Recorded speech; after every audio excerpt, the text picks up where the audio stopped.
All right, you guys, what is going on? This your boy Town. So I decided I would do my own interpretation on what I saw last night with Roach versus Zepeda, and talk about some stuff on the side note. Of course, I'm going to, you know, of course, I'm going to speak on basically, Shakur Stevenson and him doing the interview with, Najee and basically further exposing himself as a clown, basically doing everything he can to not fight Devin Haney. And I'll speak on that later on, and I'll speak on some other stuff too. And I'm gonna further show proof that Keyshawn is a flat out duck, and that anybody that's defended him is full of shit. And I'm gonna expose the fact that Keyshawn uh, extremely overpriced himself. Oh, and by the way, um, y'all know that Teofimo Lopez was there. Now, Teofimo Lopez and his father like me a lot. Tio always walks up to me and speaks to me, but I wouldn't do. I could easily get a one on one with Teofimo Lopez, but until he stopped doing the shit that he been doing, he not gonna be on my channel for a while. I had a long talk with him. I talked to him for about 5 minutes, and I had to explain to him, which I shouldn't have to explain to him, like, dude, you can't be saying that type of stuff. It's offensive no matter how you put it. Whether you trying to sell the fight or promote yourself, it's offensive and it's disrespectful. And you just can't say stuff like that. And I'm not going for it. And, you know, right now, for the foreseeable future, you're not going to be on my channel for a while, if ever. And Kobe, who covers fights for me when I can't make them, he said the same. He told me straight up. He said, "I am not interviewing Teofimo Lopez under those circumstances," and I gotta respect that because Tio need to clean up his act and stop being racist and saying racist shit. Whether you mean for it to be racist, which I'm trying to figure out, how could you not think what you saying is racist, but you quote unquote grew up around black people and you listen to black music. Like I said, I could have a moment where I could you know, put him on camera and go viral. You see, I sat on that interview with his father for over a year before I posted it, with him saying the N word, which, like I said, had, what I'm saying, steam coming out of my ears. But nevertheless, I did speak with him, and yeah, he said that he was not going to do it anymore, but we'll see, we'll see. So I just wanted to tell you guys I did speak to him about it. I spoke to his father. Like I said, we'll see. They asked me was I coming to the fight versus Rolly, and I told them not likely. So with that being said, let's begin. Let's talk about the fight that occurred last night between William Zapeda and Lamont Roach Jr. Boy, talk about everything you thought could go wrong. As you guys could see, I never gave a prediction on that fight. I went there to watch the fight, cover the fight. Um, yeah. At the end of the day, you have to understand, me being who I am, who I'm who I'm gonna root for in all likelihood. In most cases, I'm talking about in most cases, 9 out of 10, maybe 8 at the bare minimum. I'm gonna root for the melanated fighter. That's just who I am, and I'm not gonna apologize for it. But as far as the overall fight, hey, Williams Zapata, I'll put it to you this way: Williams Zapata fought how we expected Lamont Roach to fight. Lamont Roach fought how we thought William Zapata would fight, if you catch my drift. I saw some looks that I hadn't seen from Zapata, where he was light on his feet. Um, he was turning Roach. Uh, he kept Roach up against the ropes, applied, you know, unlimited pressure. I mean, everything was there. Great combinations. He never really let Roach have a moment in the fight where he could steal around. At the worst case scenario, I had Zepeda winning decisively. Best case scenario, maybe 8-2. Worst case scenario, 9-3. But he clearly dominated the fight, and it was no ifs, ands, buts about it. I went on Big Rich channel when we was doing a live reaction, and I gave my opinion, my assessment of the fight, and I just told the honest to God truth. By the sixth round, you kind of saw where this was going. It just looked like it was going to be a dominant victory for Zapeda. I didn't think that he was going to stop Roach. I don't think he really seriously hurt Roach. Roach got hit with some big shots, and Roach came with some shots of his own, but nothing that Lamont Roach landed seemed to bother Zapeda. And when I say nothing, because if you look at Lamont Roach fighting style, he has small arms. And that's always a problem for guys like Lamont Roach when you fight guys like Zapeda. Because if you have smaller arms, then you don't have the range. You have to fight at close quarters. And a lot of times you might have to fight in the pocket. And the problem is Lamont Roach couldn't phone booth fight Zapeda because he would push him back. Lamont Roach would land an occasional uppercut. He would land a nice hook, but it just didn't seem like anything he was doing was bothering Zapeda. He got to the point to where Zapeda didn't even respect him. And the thing is with Lamont Roach, I mean, he isn't a super big puncher. So going in there thinking that Lamont Roach could stop Zapeda, you know, that was wishful thinking. You just thought that he would use angles, you know, jump in and out, turn him, jab him, you know, and but the problem was he was sitting up there trying to fight like he was like a power puncher, like basically, catch and shoot, slip, counter,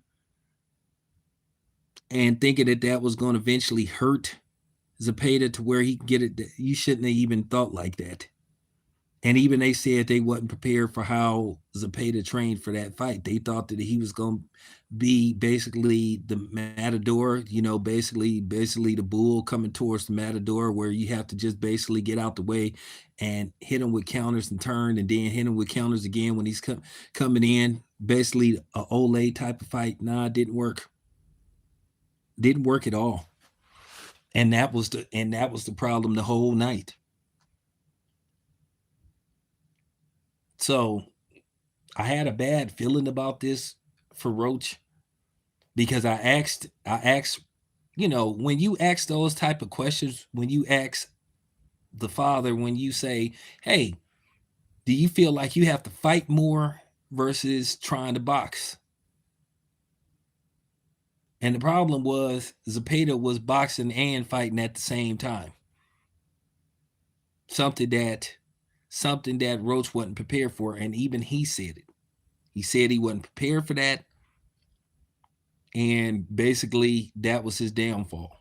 Now, of course, Tank, as usual, comes out of hiding and starts talking shit, but at the same time, Tank, you didn't immediately rematch Roach. Now, it's funny, Roach trained his ass off. He was well prepared for Tank, fought a great fight versus Tank, but then, to a certain degree, he lays an egg versus Zapeda, and he gets beat thoroughly. And there's just no way to sum it up. He got beat thoroughly. He didn't even get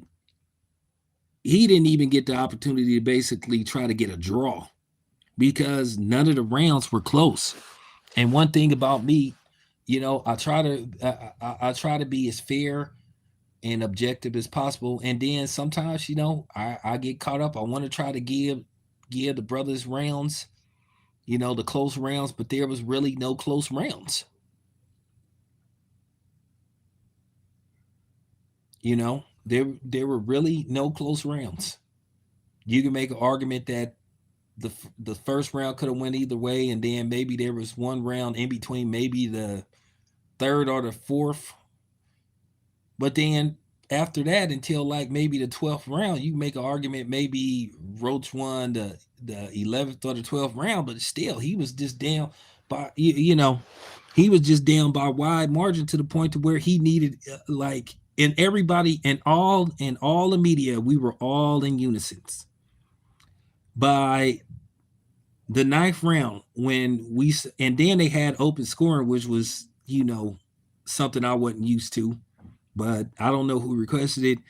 But by the time the ninth round rolled around, and you could see that basically Zapeda had built the comfortable lead, we was all saying that Roach needed to do something dramatic, that Roach needed to put him on his ass a couple of times or just maybe knock him out. And then we all knew that in all likelihood Roach wasn't going to knock him out because Roach doesn't have a lot of knockouts. So therefore, we kind of knew he was done data.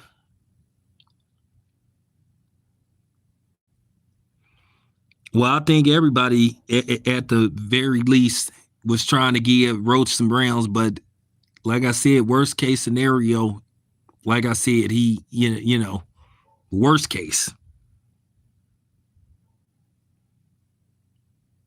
versus best case. Best case, he may have won three rounds. Worth, you know what I'm saying? Worst case, two. It was damn near. It was damn near. It was damn near a shutout because, like I said, Rose spent too much time backing up, fighting off against the ropes. And basically you saw Zepeda bullying him. Too many times he was trying to slip, catch and shoot, and too many times he was waiting for a counter. And I was trying to figure out, first of all, you're not a power puncher, you're not a big puncher. In all likelihood, that's not gonna work. Even if you a solid puncher, see, that's the difference between Andre Ward. See, Andre Ward wasn't a super big puncher, but if Ward kept hitting you flush, he could break you down. Ward did have a 50% knockout ratio. So Ward had some power to him. Same thing with Floyd Mayweather. Floyd Mayweather and Andre Ward hit hard enough to keep you honest. And basically, if they kept hitting you flush, they could do some serious damage to you. And both of them gave you, for the most part, enough defense and offense, or should I say enough offense to where basically you could keep the fans satisfied, because I never really saw people booing Andre Ward. At the end of the day, people would boo Floyd just because they didn't like him, but Floyd always would provide enough offense to go with his defense. It wasn't like Floyd was landing like 70 punches in a 12th round fight. Floyd was landing well over 100 punches in his fights.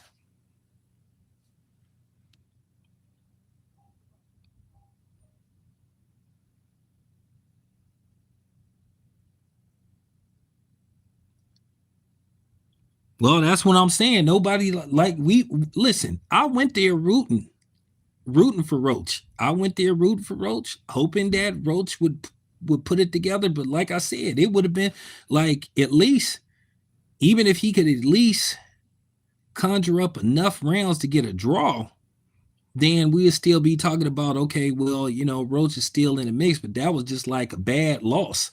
But I still think there are some fights out there for him. At the end of the day, Tank can sit up there and talk out the side of his ass all he wants. He got a rematch Roach. That should be priority.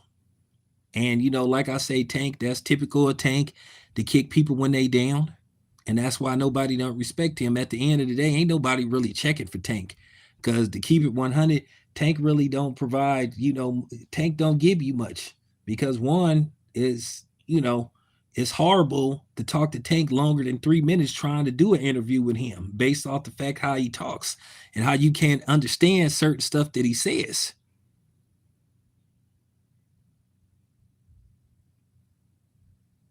So Tank really don't give you nothing.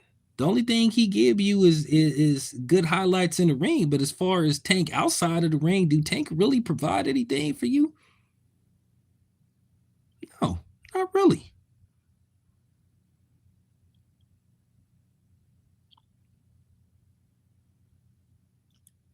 Yeah, Roach had a terrible strategy.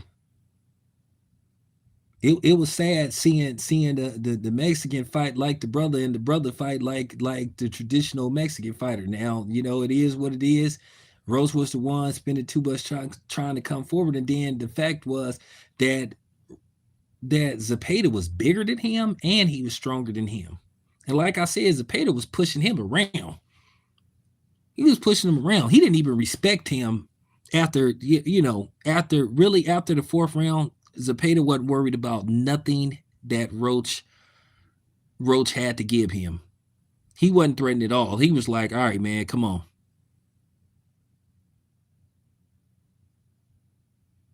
Now I give Roach credit. I never in a fight thought that Roach was in trouble. He thoroughly got outboxed. He thoroughly got outboxed. That was just the bottom line. And it was and the funny thing was it was some shit going on in the audience and stuff. There was a few, rumblings in there and stuff, but it is what it is.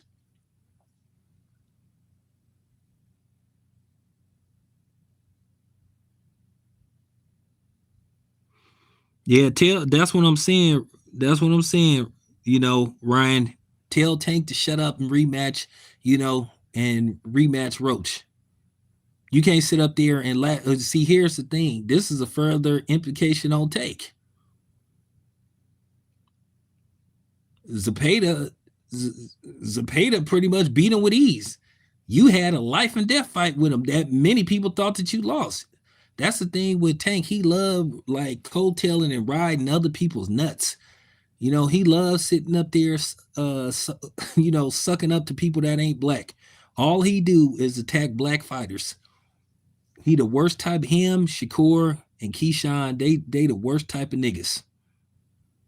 And you definitely know I'm gonna have something to say about basically, Shakur, because I'm finna blow the whole thing up. When you see this video, when I'm finna completely shut down the very few people that are still trying to defend Keyshawn Davis for basically ducking the fade with Devin, and I saw.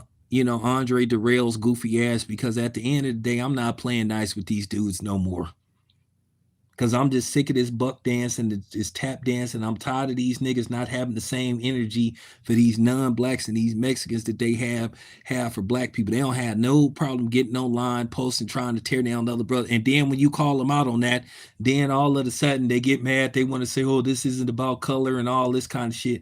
But then these are the same people that'll say, "Hey, the black community don't support me. They don't come to our fights and all." We do try to support you, but at the same time, once again, you don't want to talk to black media. You can't have it both ways, my dude. So as far as Tank go, yeah, he got to run that fade. Run it back, bro. Run it back. Run it back. Because at the end of the day, Tank is supposed to not return till 2027. And the longer he sits out, the more people are going to forget about him. He ain't gonna be able to just come out the gate and say I'm back and this gotta happen, that gotta happen. At the end of the day, we all know Tank ducked the smoke with Devin Haney. Tank is just good for just talking shit online. So now it took for Lamont Roach to lose for you to get your confidence back. Weak move. Weak move. Weak sauce.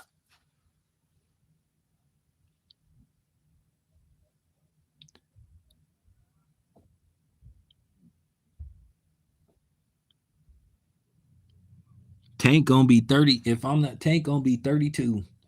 Tank is gonna be 32 at the end of the year. So his prime years is you know what I'm saying? And to sit out 2 years. And the thing is, it's not like Tank got a significant injury. It's him. At the end of the day, he mad because once again he's beginning to become a forgotten, commodity. Devin's name is all over the internet. Devin right now is the face of boxing because everything circles around Devin. All the videos I can go to numerous boxing channels that I'm not even subscribed to. I could type up Devin Haney's name right now and I will see dozens of channels talking about Devin Haney. Tank ain't in people's algorithm and stuff like that. Just like that goofy ass, just like that goofy light skinned dude. I ain't gonna say his name.